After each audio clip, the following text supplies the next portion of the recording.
Hi. കുറച്ച് ദിവസമായി ഇപ്പം ഇങ്ങനെ ഇടയ്ക്ക് വരുന്നുണ്ട്. നമ്മുടെ ഒരു നല്ല സൈലൻ്റ് ആയിട്ടുള്ളൊരു കാട്ടിലിരുന്നിട്ടാണ് ഇന്നത്തെ വീഡിയോ കേട്ടോ. എനിക്ക് ഒറ്റയ്ക്കുള്ള യാത്രകൾ ഭയങ്കര ഇഷ്ടമായതുകൊണ്ടാണ് ഞാനിങ്ങനെ ഒറ്റയ്ക്കുള്ള യാത്രകൾ എപ്പോഴും ഞാൻ ചെയ്യുന്നത്. ഭയങ്കര ഇഷ്ടം. ആരും അറിയാത്ത ഇതേതാ പ്ലേസ് എന്നൊക്കെ ഞാൻ പിന്നീട് നിങ്ങൾ കമൻറ്റ് ഇതിലെന്തെങ്കിലും ചെയ്യണമെങ്കിൽ പറയാം. ഞാനിപ്പോൾ പറയാൻ വന്ന കാര്യം ഇതൊന്നുമല്ല. ഇതിത്തിരി സീരിയസ് ആയിട്ടുള്ള കാര്യമാണ്. ഞാൻ ഇന്നലെ 2 ദിവസം മുന്നാണ് തോന്നുന്നു ഞാനങ്ങനെ മദ്യപിച്ചിട്ട് ഇങ്ങനെ എന്തൊക്കെയോ മദ്യപിച്ച് ലെക്ക് കെട്ടിട്ടല്ല, 2 പെഗ് അടിച്ചുകൊണ്ടിരിക്കുന്ന സമയത്ത് ഞാനൊരു വീഡിയോ ചെയ്തു. മദ്യപാനം ആരോഗ്യത്തിന് ഹാനികരമാണ്.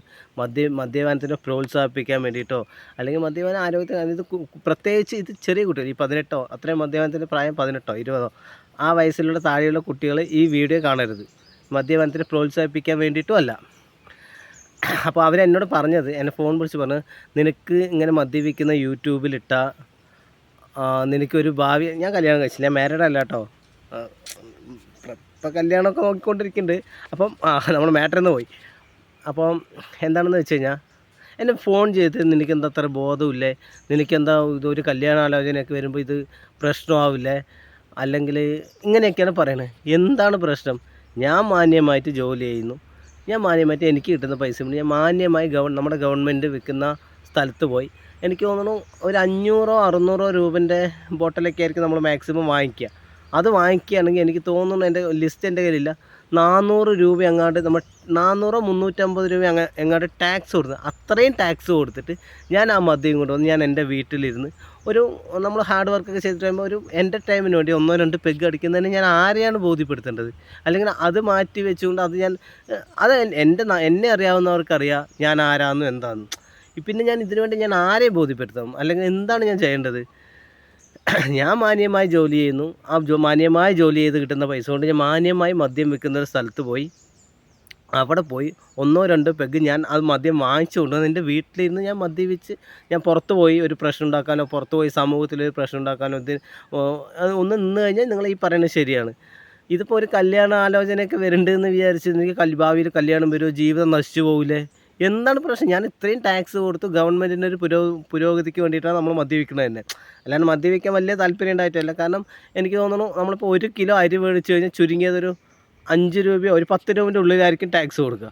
പക്ഷെ നമ്മൾ 500 രൂപേൻ്റെ ഒരു മദ്യം വാങ്ങിക്കുകയാണെങ്കിൽ ചുരുങ്ങിയത് 350 രൂപ നമ്മൾ ടാക്സ് കൊടുക്കുക. അപ്പോൾ അതുകൊണ്ട് നമ്മൾ കേരളത്തിലെ എന്താ പറയുക, നമുക്കറിയാലോ കേരളം കുറച്ച് പൈസ കടത്തിലൊക്കെയാണ്.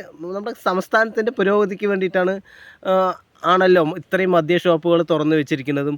അല്ലെങ്കിൽ അതുകൊണ്ടാണല്ലോ, അല്ലാതെ ഇപ്പോൾ പുരോഗതി വേണ്ടാന്നുണ്ടെങ്കിൽ ഏതെങ്കിലും ഒരു മദ്യ ഷോപ്പ് എവിടെയെങ്കിലും പോരെ. അപ്പം ഇത്രയും ടാക്സ് കിട്ടുമ്പോൾ അപ്പം ഞാൻ കൊടുക്കുന്ന ടാക്സ്, ഞാൻ മാത്രമല്ല കുടിയന്മാരെല്ലാവരും ടാക്സ് കൊടുക്കുന്നുണ്ട്.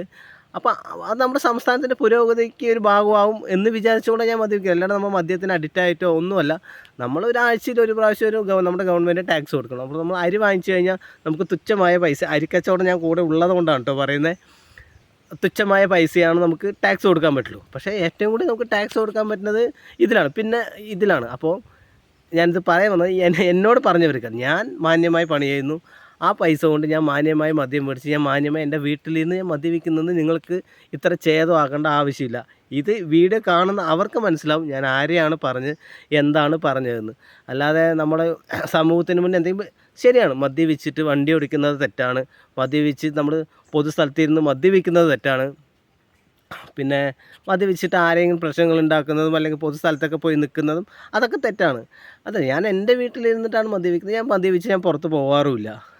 അപ്പോൾ പിന്നെ ഇതിൽ ആർക്കും ഇത്ര വിഷമം. പിന്നെ കല്യാണാലോചന വരുമ്പോഴല്ലേ, നമ്മളുടെ ലൈഫിൽ ഒരു പാർട്ട്ണർ വരുമ്പോൾ നമ്മളെ മനസ്സിലാക്കി ഞാൻ എൻ്റെ ഐഡൻറ്റിറ്റി മറച്ച് വെച്ചുകൊണ്ട് എനിക്കൊരു കല്യാണം വേണ്ട. ഞാൻ മഹേഷാണ്, എൻ്റെ ഐഡൻറ്റിറ്റി മഹേഷ് നല്ലവനാണ്, മഹേഷ് ഇന്നതാണ് മഹേഷിൻ്റെ ഭാഗ്യം. എൻ്റെ ഐഡൻറ്റിറ്റി എന്താണോ ആ ഐഡൻറ്റിറ്റി മനസ്സിലാക്കിയിട്ട് ഒരാൾ ലൈഫിൽ പാർട്ട്ണറായിട്ട് വരുന്നതല്ലേ നല്ലത്.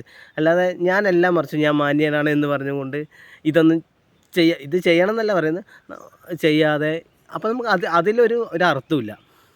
അപ്പം ദയവ് ചെയ്ത് എൻ്റെ ഈ മദ്യപാനത്തിന് പ്രോത്സാഹിപ്പിക്കലേ ഞാൻ 100 പ്രാവശ്യം പറയേണ്ടത്. ഇതിൻ്റെ പേരിൽ വേറെ പ്രശ്നം നമുക്കാണെങ്കിൽ ഇതിൻ്റെ പേരിൽ വേറെ പ്രശ്നങ്ങളൊന്നും ഉണ്ടാവില്ല എന്ന് വിചാരിക്കണു. പക്ഷേ ഇങ്ങനെ വരും, നമ്മൾ സംസ്ഥാനത്തിൻ്റെ പുരോഗതിക്ക് വേണ്ടിയിട്ടാണ് നമ്മൾ ഇടയ്ക്ക് ഒരാഴ്ചയിൽ ഒരു പ്രാവശ്യമൊക്കെ മദ്യപിക്കാറുള്ളൂ.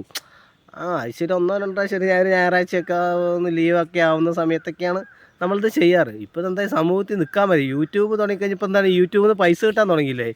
യൂട്യൂബിൽ നിന്ന് പൈസ കിട്ടാൻ തുടങ്ങിയപ്പോഴാണ് ആൾക്കാർക്ക് ഈ ചൊറിച്ചൽ തുടങ്ങിയത്. അതിന് മുന്നേ ഒന്നുമില്ല, അവൻ ഇട്ടോട്ടെ. അതായത് യൂട്യൂബിൽ നിന്ന് എനിക്ക് പൈസ ഇപ്പോൾ കിട്ടാൻ തുടങ്ങിയപ്പോൾ എന്തായി, എൻ്റെ വീഡിയോസ് ആൾക്കാർ കാണും. അപ്പോൾ എന്നെ ചീത്ത പറയും. ഞാൻ ഇനി വീഡിയോ യൂട്യൂബിൽ ഇടാതിരിക്കാൻ വേണ്ടിയിട്ട്. മറ്റേത് യൂട്യൂബിൽ പൈസ കിട്ടാതെ ആരും കാണാത്ത സമയത്ത് എന്തായിരുന്നു അറിയോ, അവൻ യൂട്യൂബിൽ ഇട്ടോട്ടെ. എൻ്റെ നാട്ടുകാരെ ഞാൻ കേട്ടിട്ടുണ്ട് പറയുന്നത്, അവൻ യൂട്യൂബ് ഇട്ടില്ല, അങ്ങനെയെങ്കിലും ഇപ്പോൾ സമൂഹത്തിൻ്റെ മുന്നിൽ നാറുമല്ലോ എന്ന്. ഇപ്പോൾ പൈസ കിട്ടാൻ തുടങ്ങിയപ്പോൾ എന്താ, അവരെന്നെ ഉപദേശിച്ചു, നീ അങ്ങനെ ചെയ്യരുത്, അതങ്ങനെ തെറ്റാണെന്ന്. പൈസ കിട്ടാത്ത സമയത്ത് അവൻ ഇട്ടോട്ടെ, അവൻ സമൂഹത്തിൻ്റെ മുന്നിൽ നാറുമല്ലോ. അപ്പോൾ ഇതൊക്കെയാണ് നമ്മുടെ സമൂഹം. നമ്മളെന്താണ്, എനിക്കെന്താണെന്നുള്ള എൻ്റെ ഐഡൻറ്റിറ്റി എനിക്ക് വ്യക്തമായിട്ട് നല്ല ബോധ്യമുണ്ട്. ഒരാൾ പറഞ്ഞത് കൊണ്ടോ ഒരാൾക്ക് വേണ്ടിയിട്ടോ ഞാൻ എൻ്റെ ഐഡൻറ്റിറ്റിയോ എൻ്റെ സ്വഭാവമോ ഞാൻ മാറ്റില്ല. ഇതൊന്ന് പറയണമെന്ന് 2 ദിവസമായി വിചാരിക്കുന്നു. നമുക്ക് സമയം കിട്ടാത്തത് കൊണ്ട് വരാത്തതാണ്. അപ്പം എല്ലാവർക്കും ദയവേത് കമൻ്റൊന്നും ചീത്തയൊക്കെ ചിലവരിങ്ങനെ വിളിക്കണ്ടോ എന്ന് ഡൗട്ടുണ്ട്, ഞാൻ നോക്കിയിട്ടില്ല. അപ്പം ഞാൻ പറഞ്ഞാൽ എന്തെങ്കിലും തെറ്റുണ്ടെങ്കിൽ നല്ല രീതിയിൽ ഉപദേശിച്ചാൽ മതി, വെറുതെ ചീത്തയും വഴക്കൊന്നും പറയരുത്. അപ്പോൾ ഓക്കെ, ബൈ. ഇനി അടുത്തതിൽ കാണാം. നമ്മളെന്തായാലും ഇനി യൂട്യൂബിലുള്ള സ്ഥലം ഇതായിരിക്കും കേട്ടോ.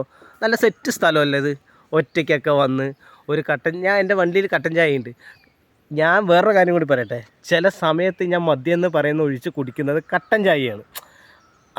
ഒരു എൻ്റെ ഒരു മനസ്സുഖത്തിനുണ്ട്. എങ്ങനെയുണ്ട് കാട്? ഞങ്ങളുടെ നാട്ടിലെ നല്ല സെറ്റ് കാടാണ് അത്. ഇതുകൊണ്ടോ, ഇനിയിപ്പോൾ മദ്യപിക്കാമെന്നൊന്നും വിചാരിക്കില്ല, മദ്യപിക്കുന്നു വെറുതെ ഇരിക്കുന്നതാണ്. അപ്പോൾ ഓക്കെ, ഇനി വേറെ എന്തെങ്കിലും വീഡിയോകളോ വേറെ എന്തെങ്കിലും കാരണങ്ങൾ കിട്ടുമ്പോൾ യൂട്യൂബിൽ വരാം. Okay, bye.